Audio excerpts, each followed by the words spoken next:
Hi, I'm Ann with Western North Carolina Strong, and I have with me today Tyler, who is the Senior Logistic Director for the state of North Carolina for United Cajun Navy. You guys, I think everybody knows who you are. Yes, ma'am. Yep. They do. You guys have done an incredible job here in Western North Carolina. Thank you. Right now, it's snowing outside.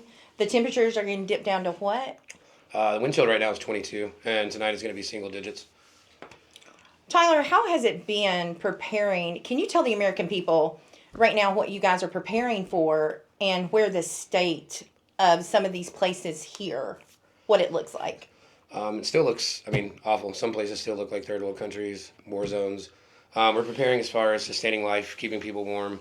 There's a lot of people, as we know, 84,000 homes are either completely destroyed or just not there at all anymore. So we're working on getting people out of hot tents, out of terrible living conditions, as in houses that are filled with mold that just aren't livable in general. So we're trying to transition to that phase into campers and long-term solutions until people can finally start the rebuilding phase.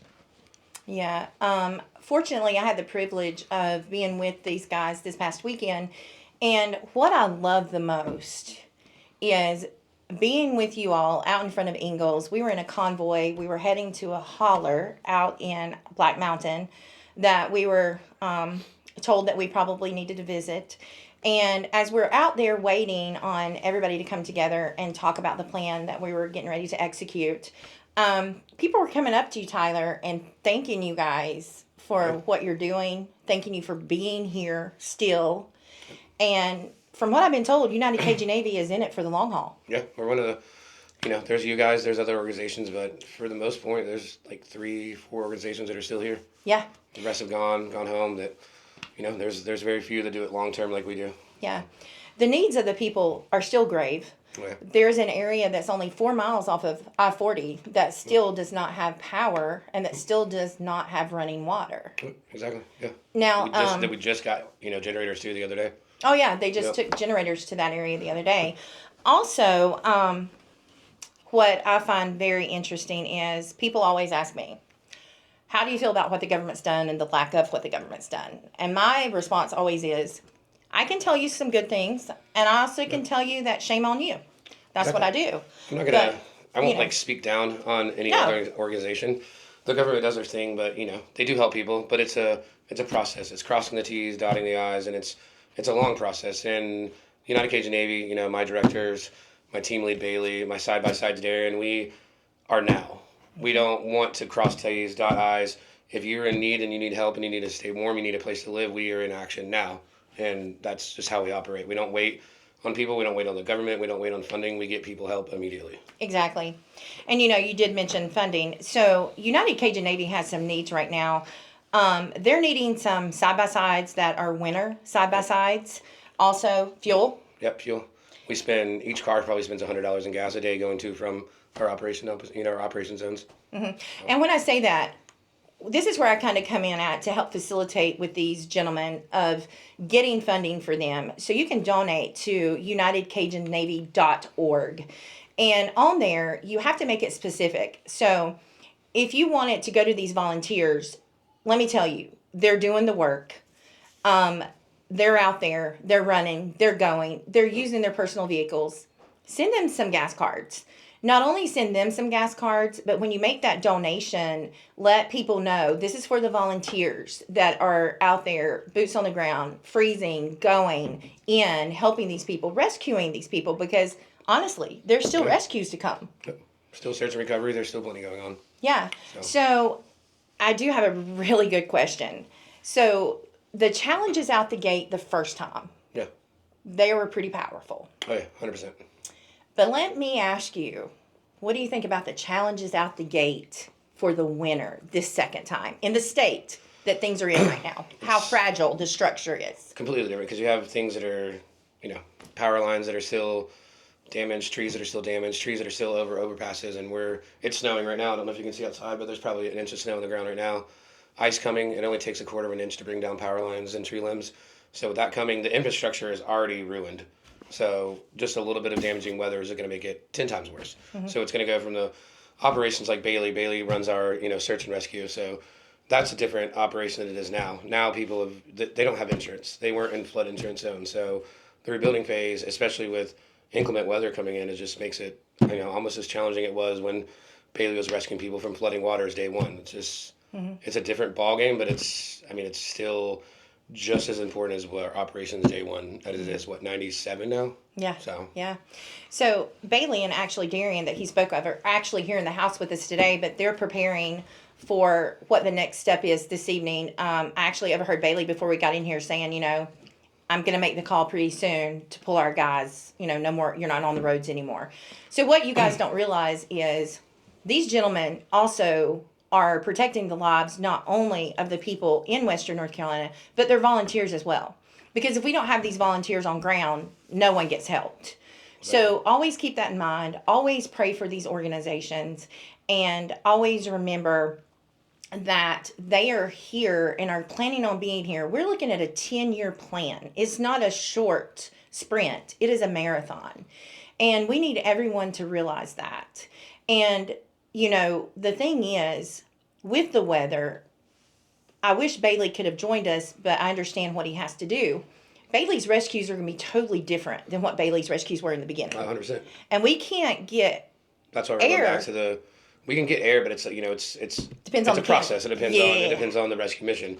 But back to the side-by-sides, the off-road vehicles, that there was an abundance of them in the beginning, and people don't realize now that snow and ice and some of our trucks will make it, but the side-by-sides are huge for Bailey and his team to continue their operations, because now, just the other day when it rained and it was 2 or 3 inches, we still had more bridges washed away, we still had more roads washed away, and getting normal trucks like we have in there it's dangerous. Well, just the other day when you bring that up, when we were going into that hauler, there were 4 trucks, and all these trucks, they're big man trucks, they really are. Yeah. So they were all sliding. I mean, we slid. Oh, yeah. So the state came in and did a tremendous job of getting this road back. And we spoke to a lady there that was a nurse at Mission Hospital.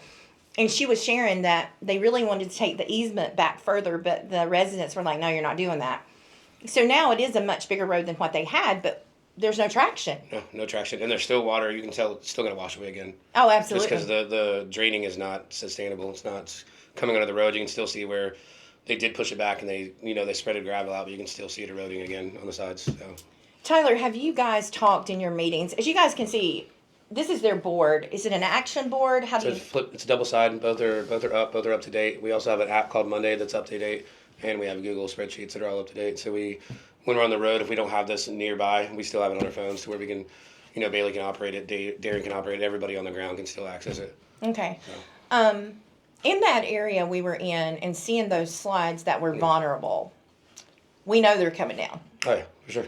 And so from what you guys learned out the gate, did you guys use your computers to mark areas that were the worst hit to where you guys can go back now and say, we really need to take a look at these areas? Double check those areas, yeah.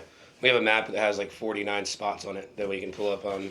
I'm not going to beat my phone up, but it's 49 different spots of washouts, roads that are in damage, possible mudslides, etc., so that we can continue to send teams back to check those. And if we can't access them, we can use by drones, etc. Okay. So. Okay. So me being with partnerships, it's so much fun now that I get to.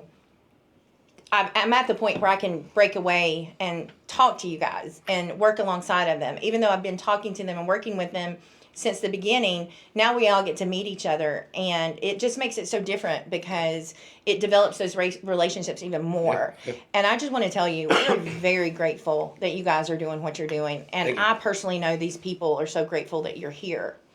So, again, for those of you out there, UnitedCajunNavy.org is where you need to donate to, and I'm telling you, this is a 5-star, truly a 5-star organization.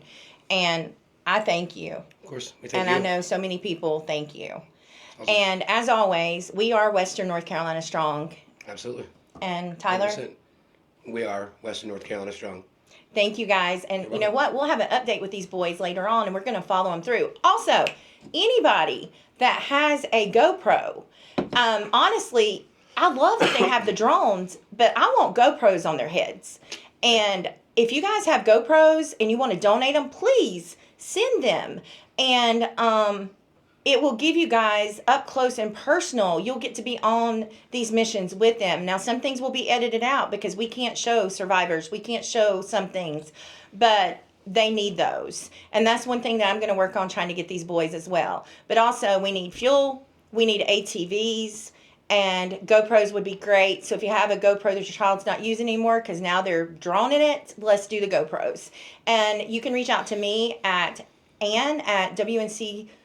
What is it? Ann at WNC Strong. Yeah, guys, I'm sorry. But yeah. So anyway, I'd rather be in the field than behind the computer. So, but thank you again, Tyler. Of course, thank you. And you guys have a wonderful weekend. Are we good?